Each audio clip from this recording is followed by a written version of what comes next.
Hello everyone, you are welcome to my YouTube channel Let's Learn Physics by SSD. So in this video I will discuss about the lot of questions and lot of MCQs questions related to your 12th chapter electricity. So in this video I will discuss the lot of MCQs questions. So I will discuss the first question, and first question says that how many electrons in 1 second. Okay students, so first question says that how many electrons in 1 second constitute a current of 1 ampere. So student, इस question को करने के लिए सबसे पहले आपको ये देखना होगा या समझना होगा कि 1 एम्पियर करंट 1 सेकेंड के अंदर फ्लो हो रहा है, तो वहाँ कितने इलेक्ट्रॉन्स फ्लो हो रहे होंगे, इसके बारे में हमें डिस्कस करना है। तो याद करिए बच्चों, हमने करंट की डेफिनेशन स्टडी की थी। अब करंट कैसे फ्लो होता है किसी भी कंडक्टर के अंदर? The current carrying conductor, the mostly flow of a charge per unit time, that is called current. Okay students, so current को flow कराने के लिए जो भी मटेरियल या जो भी constant particle है, that is called charge.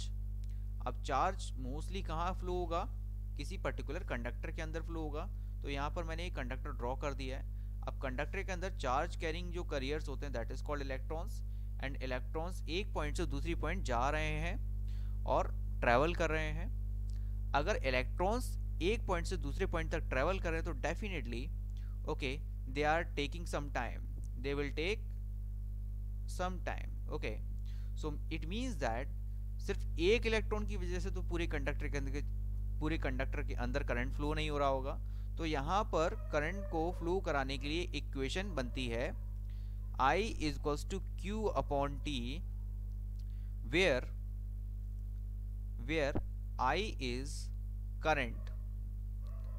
तो बच्चों देखो, यहाँ पर करंट कितना फ्लो हो रहा है, यहाँ पर करंट दिया हुआ है, यहाँ पर 1 एम्पियर करंट फ्लो हो रहा है। तो I की वैल्यू यहाँ गिवन है, I is equals to 1 ampere. Actually current is denoted by I, okay 1 ampere. अब यहाँ पर टाइम की वैल्यू दी हुई है, time is equals to 1 second. तो आपको ये बताना है बच्चों कि एक सेकंड में जब 1 एम्पियर या 1 एम्पियर करंट फ्लो हो रहा है तो कितने नंबर ऑफ इलेक्ट्रॉन्स यहाँ, how many number are electrons are flow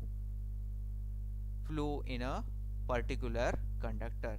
तो यहाँ पर बच्चों ध्यान देंगे हम, 1 ampere current flow in a particular Q upon 1। तो चार्ज की वैल्यू फाइंड आउट करनी, तो डेफिनेटली चार्ज का अमाउंट भी 1 कूलम निकल के आएगा।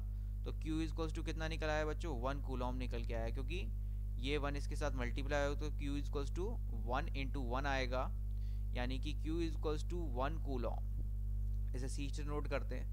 अब 1 कूलम चार्ज आपको बताना है कितने इलेक्ट्रॉन्स कैरी करेंगे। तो बच्चों एक फॉर्मूला होता है 1 कूलम चार्ज के लिए, क्योंकि चार्ज की एक पर्टिकुलर जो स्मॉलेस्ट यूनिट है, the smallest unit of charge is Q, जो स्मॉल q है 1.6 into 10 to the power minus 19 है, जो एक इलेक्ट्रॉन के अंदर अवेलेबल होता है। It is the smallest charge unit. Okay, और चार्ज को हमेशा इंटीजर के फॉर्म में ले रहे हैं हम यहाँ पर, क्योंकि एक पार्टिकल के अंदर जो स्मॉलेस्ट पार्टिकल है इलेक्ट्रॉन, उसके अंदर जो स्मॉलेस्ट चार्ज है वो है 1.6 into 10 to the power minus 19। तो यहाँ पर बच्चों हम क्या कर सकते हैं, Q equals to capital Q equals to Qn consider कर सकते हैं, वेयर जो स्मॉल n है, small n number of electrons है। क्या है बच्चों? नंबर ऑफ इलेक्ट्रॉन्स है। तो यहाँ पर हम क्या कर सकते हैं, चार्ज का अमाउंट 1 है, 1.6 into 10 to the power minus 19 into n। तो n की वैल्यू क्या हो जाएगी बच्चों? 1 upon 1.6 into 10 to the power minus 19। इसे आगे सॉल्व करेंगे बच्चों, ध्यान दीजिएगा। अगर इसको मैं आगे सॉल्व करता हूँ तो आपको क्या मिलेगा? 6.25 into 10 to the power 18 electron. तो बच्चों that is the answer of the first question. So first question has option, if I talking about option A is correct, option A is correct, 6.25 into 10 to the power 18 electron. तो हम ये भी कह सकते हैं 1 coulomb charge को consider करने के लिए कितने इलेक्ट्रॉन की जरूरत पड़ेगी, how many electron acquire the 1 coulomb charge, 1 to one sorry 6.25 into 10 to the power 18 electrons are acquire the 1 coulomb charge. Okay, so someone ask you, हो सकता है आपसे ये पूछा जाए 2 कूलम चार्ज को एक्वायर करने के लिए कितने इलेक्ट्रॉन की जरूरत पड़ेगी? 2 into 6.25 into 10 to the power 18 electrons. Okay, same thing आप यहाँ से नंबर ऑफ इलेक्ट्रॉन्स का अमाउंट फाइंड आउट कर सकते हो बच्चों. ओके, so first question is completed. Go to the next question, and next question is quite simple. It is very easy question, student. So in this question what they are asking, okay student, so in this question ये क्या पूछ रहे हैं? आपसे पूछा जा रहा है बच्चों 1 coulomb is equal to, okay, इस क्वेश्चन में आपसे पूछा जा रहा है 1 कूलम इज इक्वल्स टू, जैसे कि आपको मालूम है I is equals to Q upon T. अब Q क्या है? Q इज अ चार्ज की यूनिट कूलम होती है, टाइम की यूनिट सेकंड होती है, चार्ज की यूनिट कूलम होती है,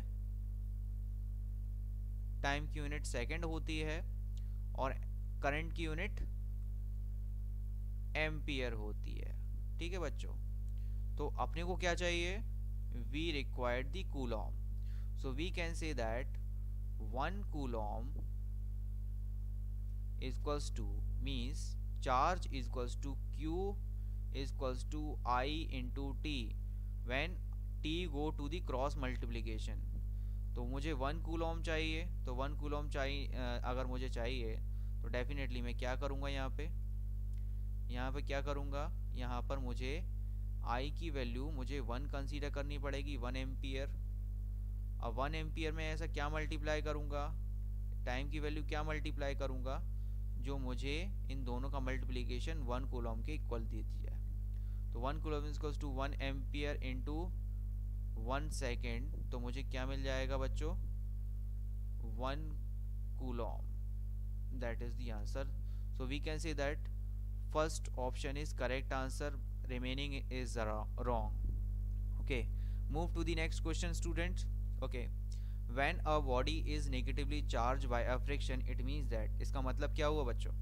अगर किसी बॉडी पर नेगेटिव चार्ज आ जाए, ओके, ध्यान दीजिएगा, listen this question and read this question very carefully students. When a body is negatively charged by the friction, it means that, what is the mean of that? क्या उसके अंदर negative charge आ जाएगा? तो definitely वो negatively charge है तो negative charge तो आएगी. अब पूछा जा रहा है the body has acquired the excess of electrons. क्या बॉडी के अंदर इलेक्ट्रॉन्स इंक्रीज हो जाएंगे? क्या बॉडी के अंदर इलेक्ट्रॉन्स इंक्रीज हो जाएंगे? क्या बॉडी के अंदर प्रोटॉन इंक्रीज हो जाएंगे? क्या पूछा गया फर्स्ट? क्या इलेक्ट्रॉन इंक्रीज हो रहे हैं या प्रोटॉन इंक्रीज हो रहे हैं, या इलेक्ट्रॉन लॉस्ट हो रहे हैं या न्यूट्रॉन लॉस्ट हो रहे हैं? तो बच्चों सीधी सी बात है, किसी बॉडी के अंदर, अब बॉडी का मतलब ये नहीं कि ह्यूमन बॉडी, हो सकता है वो बॉडी मेटल बॉडी भी हो सकती है. ओके, अब किसी, ओके,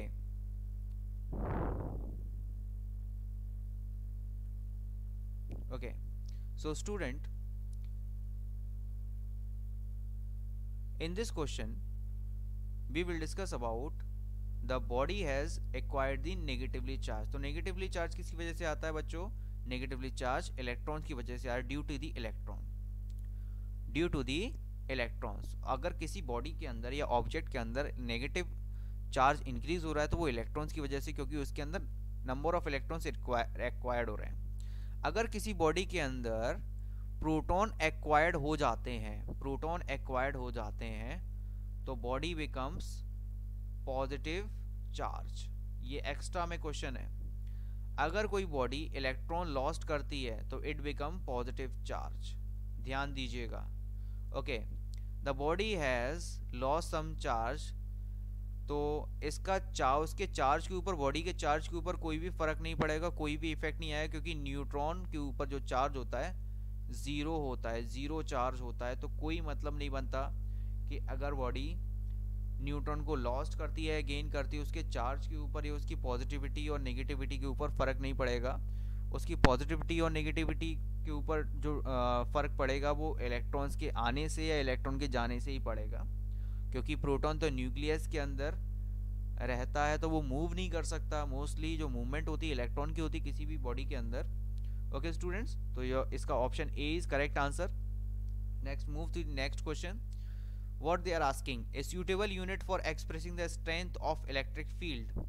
सो बच्चों हमने पढ़ा था अगर इलेक्ट्रोस्टैटिक फोर्स की बात करें तो इलेक्ट्रोस्टैटिक फोर्स कैसे निकाला जाता है, 1/4 pi epsilon Q1 into Q2 upon R square. So this is the unit of this is the expression of electrostatic force and it is denoted by the Coulomb. Okay, so it is also called the Coulomb's law of electrostatic force, and the unit of this force is Newton. But if I talking about the electric field, okay, so electric field is that the force upon charge. So if I write 1/4 pi epsilon naught Q1 Q2 upon r square, this is Q, so Q to Q cancel. The answer is IE is equals to F upon Q is equals to 1/4 pi epsilon Q upon r square. So we can say that Newton per coulomb. The electric field is, we can say that electric field is Newton per coulomb. That is the answer. Option C is correct answer. Okay students, Newton per coulomb. Okay, so we move to the next question.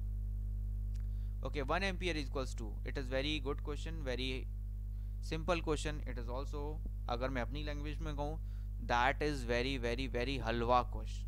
Okay student, what they are asking, 1 ampere equals to, अगर आपने subsidiary units पढ़ी हुई हैं तो ये आसानी से आप क्वेश्चन को कराओगे, टिक करके आ जाओगे, या फिर ज़रूरी नहीं है कि ऑप्शंस के फॉर्म में आए, हो सकता है ये 1 मार्क्स में आपसे पूछ लिया जाए।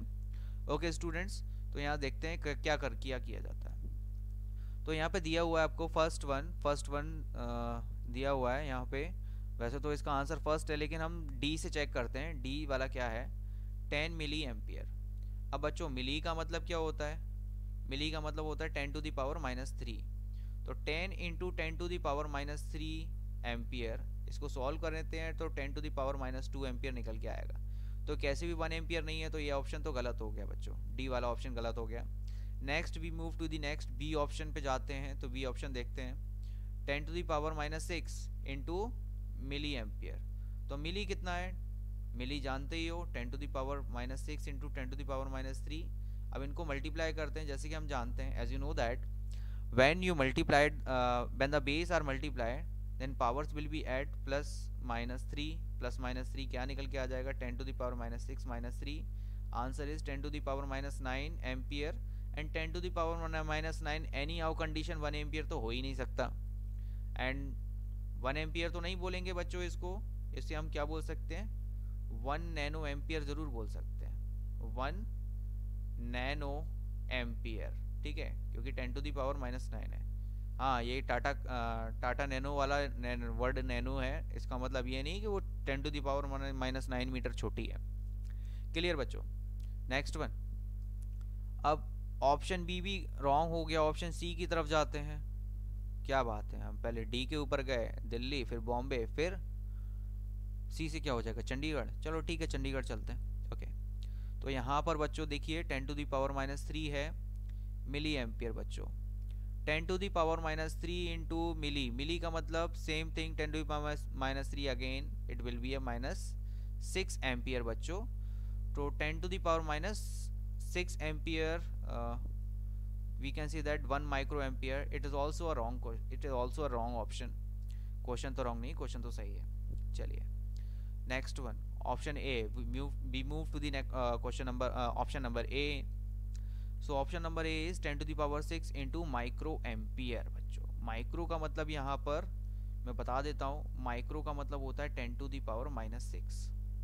तो 10 to the power -6 into 10 to the power 6 into 10 to the power -6, इसको सॉल्व करते हैं बच्चों, 10 टू द पावर 6 एम्पियर यानी 10 टू द पावर 0 एम्पियर। अब 10 टू द पावर 0 क्या हो जाएगा, 1, and that is the 1 ampere. So your option A is correct and remaining are wrong. Okay students, next we move to the next question. Okay, so this question is very interesting questions, very interesting question. Actually, this question is related to Kirchhoff current law.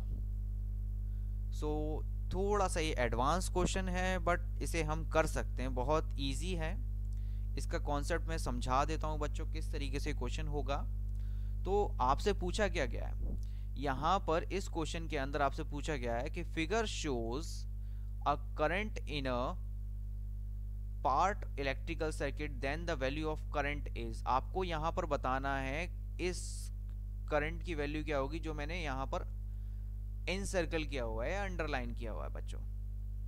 तो देखिए बच्चों क्या कर सकते हैं यहाँ पर, जैसे कि हमें मालूम है यहाँ पर सर्किट के अंदर, सर्किट तो नहीं है, एक तरीके से ब्रांचेस हैं, करंट की branches, there are two branches. ये 2 एम्पियर करंट यहाँ फ्लो हो रहा है बच्चों, 2 एम्पियर यहाँ करंट फ्लो हो रहा है, दोनों साइड करंट फ्लो हो रहा है, यहाँ पर भी यहाँ पर भी, दोनों इस पॉइंट पर मिल रहे हैं, ये पॉइंट ए पर मिल रहे हैं। अगर दोनों एक पॉइंट पे मिल रहे हो और इस सर्किट के अंदर यहाँ जा रहे हैं, तो यहाँ पर कितना हो जाएगा बच्चों, 2a plus 2a, total 4 ampere. यहाँ पर कितना हो जाएगा बच्चों, 4 एम्पियर हो जाएगा टोटल। ठीक है, 4 एम्पियर करंट यहाँ पर हो रहा है। ठीक है, तो इस ब्रांच के अंदर 4 एम्पियर करंट जा रहा है। ठीक है, अब यहाँ से क्या चला गया आपका 2 एम्पियर, यहाँ से 2 एम्पियर, दोनों मिल गए, दोनों मिलने के बाद यहाँ पर आ गया बच्चों 4 एम्पियर। अब यहाँ पर क्या हुआ, यहाँ पर ये 4 एम्पियर में से 1 एम्पियर इस साइड डायरेक्शन में चला गया, तो यहाँ इस डायरेक्शन में इस ब्रांच में कितना आएगा, इस ब्रांच में ओवरऑल जो करंट की वैल्यू आएगी वो 3 एम्पियर। अब वो 3 एम्पियर भी बट गया, डिवाइड हो गया, 1.3 एम्पियर में चला गया। तो रिमेनिंग क्या हो जाएगा, तो रिमेनिंग जो आएगा 3 एम्पियर माइनस 1.3 एम्पियर आएगा, जो कि वैल्यू होगी 3 एम्पियर माइनस 1.3 एम्पियर बच्चों, 1.7 ampere. This is your current, your नहीं तो करंट ऑफ ब्रांच, यानी कि ये वाला करंट जो है इसकी वैल्यू क्या होगी, option A. Option A is correct option here, option A is correct option. Clear बच्चों, समझ में आया? ठीक है, ठीक है, क्लियर बच्चों। Okay, next we move to the next question. When the temperature of metallic conductor is increased its resistance. तो आपको ये बताना है बच्चों, अगर किसी मेटेलिक कंडक्टर का टेम्परेचर इंक्रीज होता है तो उसका रेजिस्टेंस इंक्रीज होगा या डिक्रीज होगा, ये आपको थोड़ा तो नहीं पूरा ही बताना है। ओके, क्वेश्चन काफी सिंपल है, आसानी से कर सकते हो आप बच्चों। ठीक है, ठीक है, it is very easy question, बहुत ही इजी क्वेश्चंस आ रहे हैं। अगर आपने ठीक तरीके से चैप्टर स्टडी किया होगा या रीड किया होगा या डिस्कस किया होगा, अपने फ्रेंड्स के साथ भी किया होगा, तो आप आसानी से ये क्वेश्चंस कर सकते हैं बच्चों। तो अब इसका एक कॉन्सेप्ट होता है, तो मैं एक बार कॉन्सेप्ट को डिस्कस कर देता हूँ। मान लीजिए एक पर्टिकुलर कंडक्टर है। अब किसी कंडक्टर के अंदर, कंडक्टर मेटलिक कंडक्टर है ना, ऐसा नहीं है कि मैंने ग्रेफाइट लिया हुआ है, मेटल का ही लिया हुआ है। ठीक है, मान लीजिए मेटल का कंडक्टर है, अज्यूम कर लीजिए। अब इसके अंदर इलेक्ट्रॉन फ्लो हो रहे हैं। अब इलेक्ट्रॉन फ्लो कब हो, कैसे हो सकते हैं, जब इनके पास काइनेटिक एनर्जी हो। काइनेटिक एनर्जी होती है 1/2 mv², जैसा कि आपने पढ़ा होगा, E इक्वल्स टू ई के इक्वल्स टू 1/2 mv², यानी कि इसमें काइनेटिक एनर्जी है। किसके अंदर, इलेक्ट्रॉन्स के अंदर काइनेटिक एनर्जी है बच्चों, ध्यान दीजिएगा, electrons have the kinetic energy. Okay students, तो अब होता क्या है, जब इलेक्ट्रॉन काफ़ी स्पीड से मूव करते हैं, इलेक्ट्रॉन जब काफ़ी स्पीड से मूव करते हैं, तो होगा क्या कि वो अपनी एनर्जी लूज करेंगे। कब करेंगे, जब आपस में टकराएंगे, ऐसे ऐसे इस तरीके से, तो वो अपनी काइनेटिक एनर्जी लूज करेंगे। अब काइनेटिक एनर्जी लूज की तो उनकी स्पीड कम हो गई, और वो एनर्जी उन्होंने कैसे निकाल दी, एज अ हीट के फॉर्म में डेसिपेट कर दी। जब काइनेटिक एनर्जी कम हो जाएगी तो इलेक्ट्रॉन का जो मूवमेंट है वो स्लो हो जाएगा। अब जब स्लो हो जाएगा तो करंट का फ्लो भी कम हो जाएगा। अब करंट का फ्लो कम होगा तो रेजिस्टेंस क्या होगा, resistance resistance will decrease, resistance will decrease when the temperature when the temperature is increased, when the temperature increased. Clear बच्चों? Clear? So this is your answer. So when the temperature of metallic conductor is increased its resistance, तो बिना सोचे समझे आप यहाँ पर क्या लगा सकते हो बच्चे? यहाँ पर आप ये इसका ऑप्शन बी लगा सकते हो. So option B is correct answer of this question बच्चों. क्लियर? तो आप समझ पा रहे होगे. चलिए, question number 7 is completed. Now go to the 8th question. So 8th question, what they are saying, the specific resistance of the wire depends upon the, okay, so specific resistance of wire depends upon its length, its cross section area, its dimension. Dimension तो नहीं हो सकता. Specific resistance mostly depends upon the its material. Okay students, specify जो resistance है, जैसे मैं अगर मैं बात करूं प्लास्टिक, तो उसका रेजिस्टेंस बहुत ज़्यादा हाई है, कैलकुलेट करने की ज़रूरत ही नहीं है. ठीक है. अगर मैं मेटल की बात करूं, उसका जो स्पेसिफाई जो रेजिस्टेंस है वो काफ़ी कम है, तो वो मटेरियल के ऊपर डिपेंड कर रहा है. तो यहाँ पर इसका option number D is correct answer. Length के ऊपर डिपेंड करता है रेजिस्टेंस, क्रॉस सेक्शन एरिया के ऊपर भी डिपेंड करता है. ठीक है. बट यहाँ पर वहाँ जो वैल्यू है वो वेरी करती है, बट यहाँ स्पेसिफाई करके अगर बोलें कि प्लास्टिक का रेजिस्टेंस कितना है, तो आप विदाउट एनी कैलकुलेशन आप बता दो बहुत ज़्यादा हाई है. ओके स्टूडेंट्स, अगर मैं बोलूँ what is the resistance of the metal, so it is very very very low. क्यों? क्योंकि आप जानते हो metal is a good conductor of heat and electricity, and insulator is a poor conductor of heat and electricity, both of them students. Okay, तो option D is correct answer. Next, the unit of resistivity. Okay, it is quite simple question. Okay, अब कैसे करते हैं? जैसे कि हम जानते हैं R is equals to rho into L by A. मैं कभी यूनिट याद नहीं रखता, होती भी नहीं है, बस एक दो याद कर लेते हैं, उन्हीं से काम चला लेते हैं. इसकी यूनिट होती है ओम. ठीक है. अब यहाँ पे क्या निकालना है अपने को? किसकी यूनिट होती है? इस पूरे की यूनिट होती है बच्चों, इस पूरे की यूनिट यानी रेजिस्टेंस की यूनिट. अब जैसे यहाँ पर अपने को रेजिस्टिविटी फाइंड आउट करनी है, तो रेजिस्टिविटी को रिप्रेजेंट कैसे करते हैं? रेजिस्टिविटी को रो से डिनोट करते हैं. ठीक है. किससे डिनोट करते हैं? रो से. आर एच ओ हो सकता है या आर ओ हो सकता है. इस रो से डिनोट करते हैं किसको? रेजिस्टिविटी को.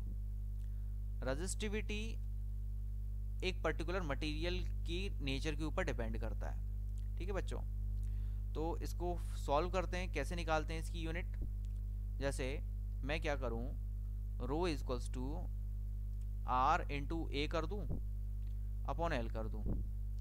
अब रेजिस्टेंस की यूनिट तो ओम है. ये क्या है? ए होता है एरिया. एरिया की जो यूनिट है metre square.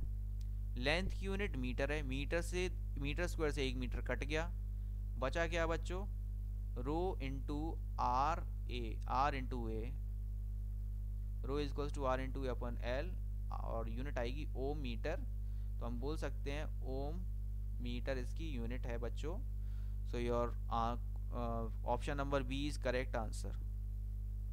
Option number B correct answer है. ओके बच्चों, ये भी नहीं है, ये भी नहीं है, ये भी नहीं है. Clear? Next one, a wire of a resistance R is cut into n parts. These parts are then connected in parallel.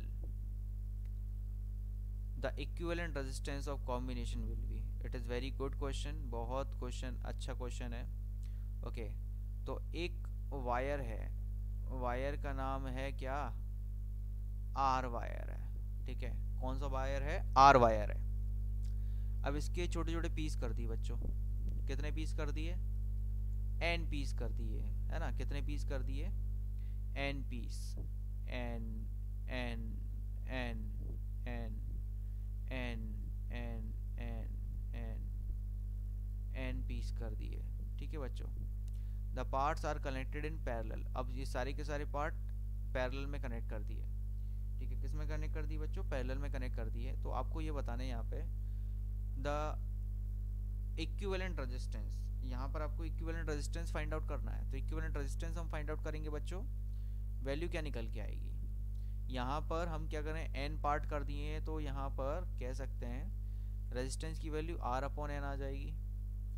अब ये जो आर अपॉन एन है, ठीक है, एन नंबर ऑफ इलेक्ट्रॉन्स है या एन नंबर ऑफ रेजिस्टेंस है, एक पैरेलल कॉम्बिनेशन में कनेक्टेड है, तो पैरेलल कॉम्बिनेशन में आ जाएगा आपका R upon n plus R upon n plus R upon n. Clear बच्चों, ठीक है। तो हम कह सकते हैं आर अपॉन एन निकल के आ रहा है, और आर अपॉन एन को भी एन से डिवाइड कर दो तो आर अपॉन एन स्क्वायर निकल के आएगा। तो your option is R upon n square is a correct option and remaining are wrong question, ठीक है। अब कईयों को ये सारा शायद नहीं समझ में आया होगा, मैं एक बार और समझा देता हूँ। अब n की जगह कोई नॉर्मल नंबर ले लूँ बच्चों, ठीक है, नहीं लेना मेरे को n, या मुझे n कंसीडर ही नहीं करना है, तो मैं क्या कर लूँ, यहाँ पे कुछ ऐसा नंबर ले लूँ जो आपको ठीक भी लगे और आप उसे कर पाओ। ठीक, एक मिनट बच्चों, इसको मिटा देते हैं।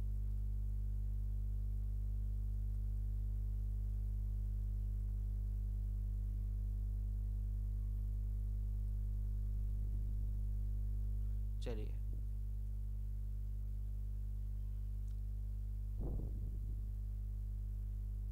ये 3 रेजिस्टेंस हो गए, 1 ओम 1 ओम 1 ओम, तीनों मैंने पैरेलल में कनेक्ट कर दिए, 1 ओम 1 ओम 1 ओम, ठीक है बच्चों, ध्यान देना, 1 ओम हो गया, ये 1 ओम हो गया, ये 1 ओम हो गया, ठीक है।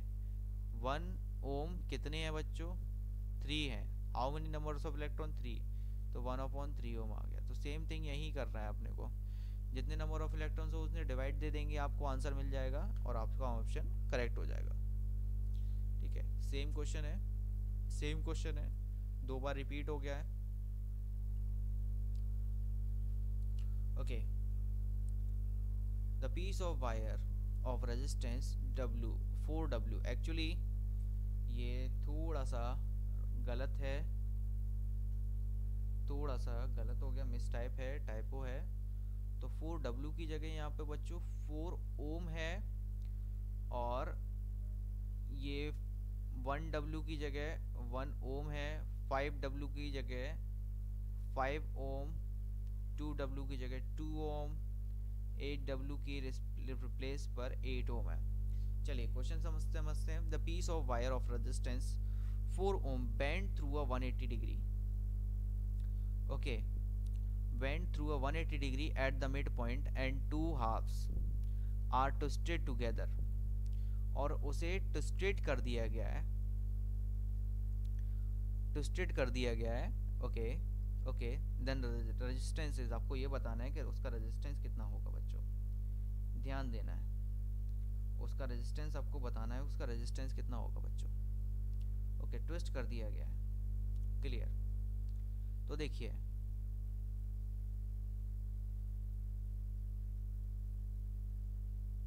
ये एक रेजिस्टेंस है जिसकी पूरे की वैल्यू 4 ओम है, लेंथ हम नहीं जानते, हम तो ये जानते हैं कि इस बीच में से इसको बेंड कर दिया गया है, जो कि 180 डिग्री का था, यहाँ पर कितने का था, 180 डिग्री का था, इसे बेंड कर दिया गया। जब बेंड कर दिया गया तो इसके 2 पॉइंट हो गए, ठीक है, एक ये पॉइंट हो गया, एक ये पॉइंट हो गया। अब इसको ट्विस्टेड कर दिया गया इस तरीके से, ऐसे करके ट्विस्टेड कर दिया, ट्विस्टेड करके ऐसे लगा दिया गया, तो दोनों पैरेलली कनेक्टेड हैं। तो ये 2 ओम, ये 4 ओम था, तो 4 ओम की जगह ये 2 ओम हो गया, और ये भी 2 ओम हो गया। 2 ओम 2 ओम पैरेलल में कनेक्ट हो रहे हैं। कैसे कनेक्ट हो रहे हैं बच्चों, पैरेलल में कनेक्ट हो रहे हैं। 2 ohm and 2 ohm are connected in parallel. अगर दो रेजिस्टेंस पैरेलल में कनेक्टेड हैं तो ये आ जाएगा 1/2 plus 1/2 R equivalent, 1/r equivalent. Your answer will be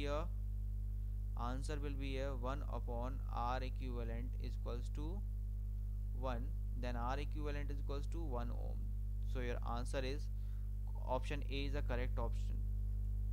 Next, three resistance are connected to a triangle. Okay, so very good question. There are three resistance like that, like that, 8 ohm, 8 ohm, 8 ohm. Three resistance are connected in triangle. The resistance between any two terminal, आपको ये बताना है कि किसी भी दो terminal के बीच में रेजिस्टेंस कितना होगा। तो कोई भी दो टर्मिनल आप ले सकते हो, कंसीडर कर सकते हो कोई भी। तो मान लीजिए मैं दो टर्मिनल ले लूँ, एक तो ये पॉइंट ए कंसीडर कर लूँ, दूसरा पॉइंट बी कंसीडर कर लूँ यहाँ पर। तो यहाँ पे देखो बच्चों, ये दोनों रेजिस्टेंस, चलिए एक मिनट, पेन दूसरा ले लेते हैं, ठीक है, इंक का कलर दूसरा भर लेते हैं, ठीक है, ये वाली डिब्बी से बहुत चला लिया, दूसरा वाला इंक कंसीडर कर लेते हैं। एक ये है और एक ये है, ये दोनों कैसे कनेक्टेड हैं, सीरीज में कनेक्टेड है।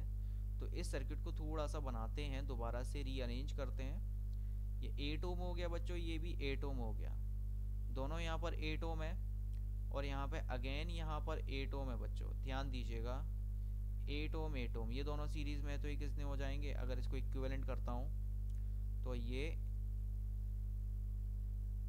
16 ओम प्लस 8 ओम, 16 ओम प्लस 8 ओम, इसको मैं यहाँ ले आता हूँ यहाँ पर, तो कितना हो जाएगा, पैरेलल में कनेक्टेड है, 1/16 प्लस 1/8। सॉल्व करते हैं बच्चों, इसको सॉल्व करते हैं बच्चों, ध्यान दीजिएगा। अब मैं इसको सॉल्व कर रहा हूँ, तो अगर इसको मैं सॉल्व करूँगा तो आंसर आएगा 3/16, 3/16 1/R इक्विवेलेंट। तो R इक्विवेलेंट फाइंड आउट करते हैं, 1/R इक्विवेलेंट तो दिया हुआ है, तो R equivalent is equals to 16/3। Your answer is 5 3 ohm. तो option D is correct answer, B is wrong, A is wrong, C is wrong. Next question, how many equal wire of 100 watt to be cut in 100 watt नहीं है, again this is ओम है बच्चों, ohm है। Okay, how many wire of 100 ohm be cut through the resistance of 1 ohm. तो कितने cut करने पड़ेंगे wire के, अगर वायर पूरा 100 ओम का है तो यहाँ पर ऑप्शन भी 100 ओम ही है, क्योंकि जो रेजिस्टेंस है वो लीनियरिटी को फॉलो करता है। It's not a semiconductor material, it's a conductor, and conductor mostly follow the Ohm's law, conductor mostly follow the Ohm's law, और ओम्स लॉ में मोस्टली वायर एक दूसरे को कट कर सकते हैं। मतलब वायर अगर ऐसे इस तरीके से वायर दिया हुआ है, एक लॉन्ग वायर कंसीडर किया हुआ है, और वो पूरा लॉन्ग वायर 100 ओम का है बच्चों, कितने ओम का है, 100 ओम का है। तो उसकी हम अगर 100 पार्ट करते हैं, कितने पार्ट करते हैं, 100 पार्ट करते हैं, तो every part has 1 ohm student, then every part is 1 ohm students. So option C is correct answer. Okay, अब question number 14, the filament of electric bulb is made of a tungsten. अब भाई tungsten का क्यों बनाया जाता है, its resistance is negligible, नहीं ऐसा नहीं होता, क्योंकि किसी का रेजिस्टेंस 100 कोई 100 वॉट पावर डेसिपेट करता है, कोई 200 वॉट पावर डेसिपेट करता है ना, तो रेजिस्टेंस तो नेग्लिजिबल नहीं होता। तो option A is wrong answer. It is cheaper, नहीं बेटा, नहीं स्टूडेंट, चीप तो नहीं होता है, कॉस्टली होता है। The film its melting point is high, ये करेक्ट ऑप्शन है, option C is correct option, and option C is correct option क्यों है, क्योंकि आपने देखा होगा बल्ब जब फ्यूज होता है, फ्यूज होने से पहले आपने देखा होगा बल्ब काफ़ी ग्लो करता है, उसमें टेम्परेचर बहुत ज़्यादा होता है, और टेम्परेचर इतना ज़्यादा होने के बाद भी वो मेटल मेल्ट नहीं हो रहा है, तो इसका मतलब ये है कि उसका मेल्टिंग पॉइंट हाई है, और स्टिल वो बार बार यूज़ करने पे वो वर्क करता है। So definitely its melting point is very high, and option D is also wrong. Its filament easily made, no, easily made होता तो फिर बात ही क्या होती है ना, तो ईजिली मेड तो नहीं है बच्चों, है ना, filament is not a easily made. Okay, clear. So option यहाँ पर सी करेक्ट ऑप्शन है। Okay students, next we move to the next question. Next, okay, the wire of 1 ohm resistance is stretched to double its length. तो 1 ohm resistance वाले wire को, ठीक है, उसकी length double कर दी है, सिर्फ लेंथ डबल की है, क्रॉस सेक्शन एरिया उतने का उतना ही है। अगर लेंथ अगर उसकी डबल कर दी जाए, मान के चलिए ये आर है, रेजिस्टेंस 1 ओम है, क्लियर बच्चों, ध्यान देना, रेजिस्टेंस की वैल्यू यहाँ पे 1 ओम कंसीडर कर दी है, ठीक है, 1 ओम है, 1 ओम प्रोपोर्शनल टू L1, ठीक है, and 2 ohm proportional to 2L1, L1 is equals to 1, 2L1 is equals to 2। Okay, तो यहाँ पर हमने डबल कर देते हैं, ठीक है, तो डबल करने पे क्या आ जाएगी, डबल करने पे क्या आ जाएगी, तो डेफिनेटली डबल करने पे इसकी जो वैल्यू आएगी 2 ओम आ जाएगी। Your option B is correct answer, remaining are wrong. Okay, next question, next, चलिए, it is very very very simple question. A और सी के बीच में आपको रेजिस्टेंस बताना है, ए और सी के बीच में रेजिस्टेंस कितना होगा।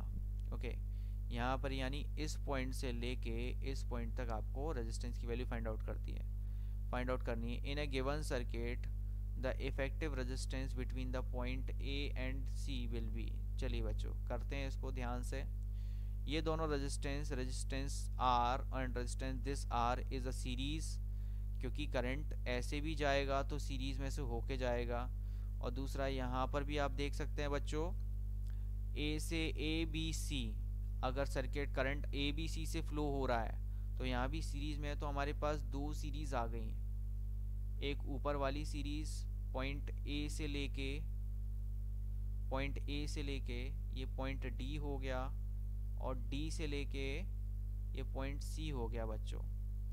नेक्स्ट वन, ये रेजिस्टेंस 2R है, कितना R है, 2R है, ठीक है, ए से लेके सी तक। Next, same resistance R and resistance also R। Okay बच्चों, ये निकल के आ गया। सो R plus R, R plus R 2R,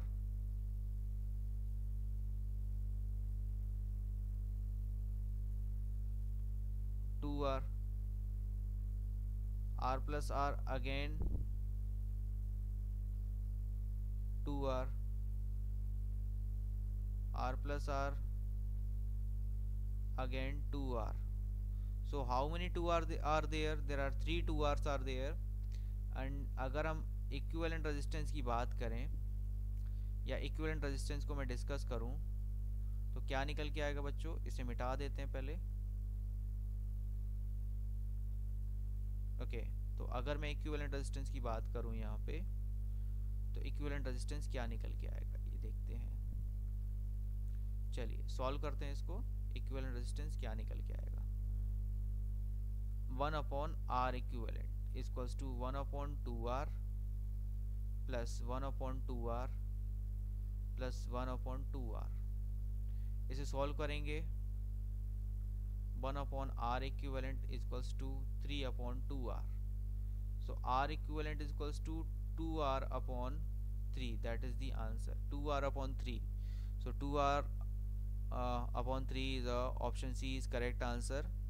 ठीक है बच्चों, option C is correct answer. Okay, so these are the some questions related to your chapter electricity. I hope you will understand these questions. Okay students, so we will move to the next question in a second video. Okay students, जय हिंद, जय भारत।